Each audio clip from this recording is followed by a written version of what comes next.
I don't know if I can say this on video. I actually got one of these mentors sued for... Unfortunately, as a DJ or producer, you aren't mingling in the most positive of influences. And who would have guessed? Nightclubs essentially sell escapism, so the people that are going to them are essentially just trying to escape the banality of their everyday lives. I definitely had my fair share of negative influences in my time as a DJ, but fortunately I had a lot of positive influences, role models and mentors that without which I probably would have been in a much worse off space than I was. So what I'm going to share with you is the most important things I learned from the positive influences I had in my time as a young DJ, and what I learned from them, and also some basic principles that you can use so that you can actually vet and assess if someone's actually a positive influence on you or if they're just taking you for a ride. Hey guys, my name's Brandon. I used to DJ and produce as Wilco. I'm now a corporate sellout with my own digital marketing agency, and what I share on this YouTube channel is the dumb mistakes I made ages 18 to 24 when I was a DJ and what I learned from them so that you don't need to repeat any painful lessons that I made. So when it comes to mentors and role models, in retrospect, I realized I had mentors for different departments of life, and that makes sense because nobody's perfect. So if you just have one role model, you only get their strengths, but you also take on their weaknesses. So I had a couple of different role models in different kind of areas. So for instance, in my case, the ones I'm going to be talking about today is I had one for business and entrepreneurship, I had one for artist support, I had one for health and fitness. I didn't have one for relationships though, which is funny enough the thing that I struggled with the most. But I did have one piece of advice that I had from a mentor that it was the last thing he ever said to me before he passed away, and I never forgot it, so I'm going to share that as well. So my entrepreneurship, I hate that fucking word, it's so cringe. So the business mentor that I had, what I learned from him is his leadership style. I've known him for 7 years now, and still to this day, even trying to think of it now, I can't think of a single person that said a single bad word about this guy. He was one of the owners of the first club that I worked for, which I ended up becoming the promotions manager of for about half a decade. His leadership style is very much, here's the direction you need to go in, let me know how you want to get there, let me know if you need anything, and just let me know how it goes. So I pretty much had free reign to just do whatever I want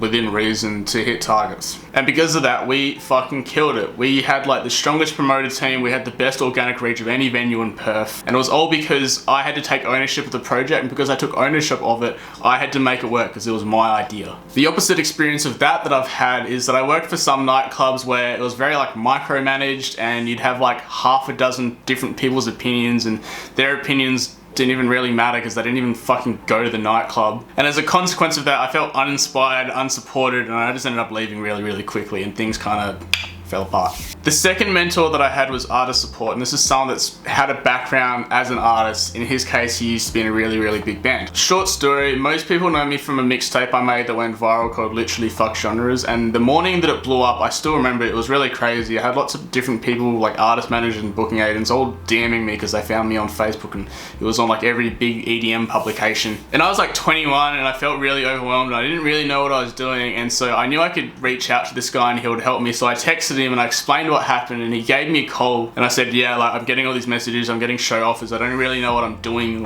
could you handle this for me and essentially be my booking agent for this tour? And so he booked the whole tour for me, handled all the communication negotiations, and got me paid way more than I was worth, honestly. And it's pretty typical for a booking agent to take 10 or 15% or maybe 20% of the show earnings. And so at the end of the tour, I emailed him and I said, oh, how much do I invoice you for? Assuming he was going to take a cut. And he replied saying, no, just invoice the promoters directly, I'm not taking a cut. He booked the whole tour and didn't take a fucking cent. It reminds me of a quote from Brendan Urie, who's the lead singer of Panic at the Disco. In one of his interviews, he talked about how Fall Out Boy, one of the guys from the band, was a bit of a mentor for their band, and they'll go label record executive meetings and stuff and make sure they weren't getting screwed over, and they'd tell them which label execs to fuck off and which ones to actually sign with to make sure they weren't getting taken for a ride. And there was a piece of advice, I can't remember who said it, but it sounded something like, don't take advice from someone that didn't try and start a band themselves. The opposite of that is I had another guy who was a previous booking agent that paid me fucking peanuts when I was just starting out. I was 17, 18,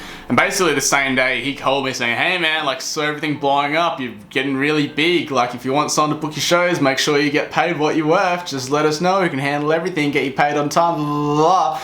And I was just yeah man, yep, sure, blah, blah, blah. He was just in it for a quick buck. Hadn't heard from him fucking a year and a half, and all of a sudden he's giving me a call. So anyway, fortunately I also had a mentor for fitness and health, which was the thing that I struggled with probably the most, besides relationships. Now, I drank heaps, I had a terrible diet, I didn't go to the gym, and so I put on a lot of weight in my time as a DJ. And this guy was pretty active, he did some fight sports and stuff like that, and he didn't like shame me into training or anything, but whenever I did mention that I was interested in like, yeah, maybe I should start going to the gym, he was really supportive and would like recommend like easy ways to get started. Like, here's a simple training program that you could just do. And he always repeated one like analogy, which I still remember now, and it's been like half a decade, and he said, your body is a bit like a car. You can thrash it from time to time as long as you put the right oil in, you service it, and you take care of it. And back then at the start, like, I had no balance. Like, it was all party and no maintenance or servicing. And the kind of tail end of my DJ career, it was a little bit more balanced, where I still drank and like partied a lot, but I still went to the gym a lot, and it was a lot more balanced. Whereas prior to that, when I wasn't training or eating well, I would literally, and I mean literally,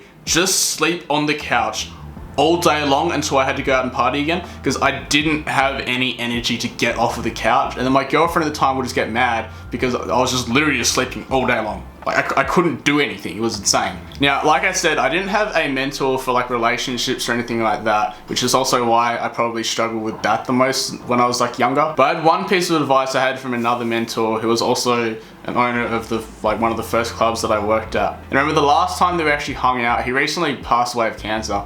But one of the last times that we hung out, we were having lunch together in the club. It was during the day, during the week when no one was there. We were just in there doing like basic admin stuff on like a Wednesday or something like that. We had lunch together, and he was talking to me and asked me about like, I think like a girlfriend I was having, or maybe someone I was seeing at the time. And I was talking through some of the stuff that was happening there. And then he was talking about how he met his wife, and she would always get jealous of like girls coming up to him in the club and like talking to him, blah, blah, blah. And I always remember he told me this, and it sucked me, and it makes sense. And I already knew it, but I think I needed him saying it to really like click with me. He told his wife, look, as soon as I buy these girls a shot, just watch, they'll leave. And sure enough, the girls come up, they're all chatty and flirty, then he buys them a shot, and then they leave. And that's pretty consistent with my entire experience of nightclubs. So you have to get really good at screening people. It makes me think of like when you're in high school, like how many of your friends that you had in high school did you actually stay friends with and stay in contact with after you left high school? Like, were you actually friends, or were you just in the same spot 5 days a week?